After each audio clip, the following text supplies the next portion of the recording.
नमस्कार, सानिया किचनमध्ये तुमचं स्वागत आहे. तर आजच्या रेसिपीचं नाव आहे शेवाची खीर. चला तुम्ही बनवायला घेते.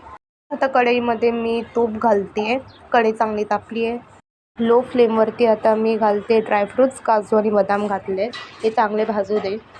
चारोळ घालायचं, चांगलं भाजू दे. आता घालायची शेवाई पहिल्यापासून भाजली गेली, पण जास्त भाजायची गरज नाही, थोडंसंच परतलं तर बस आहे.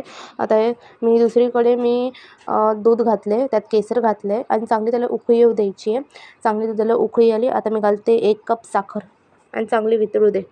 दुधाला चांगली उकळी आली, आता मी गॅस बंद करते. आता गरम केलेलं दूध ह्यात घालते. चांगलं मिक्स करायचं आणि चांगली उकळी येऊ द्यायची.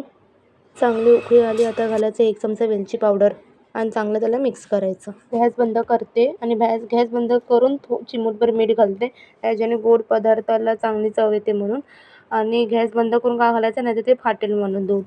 हे बघा, तयार झाली शेवाची खीर. मस्तपणे मस्त वास येतोय. मस्त लाईक शेअर सबस्क्राईब करा, इतरांनाही शेअर करा ही रेसिपी. आणि चला भेटू पुढच्या रेसिपीला. बाय.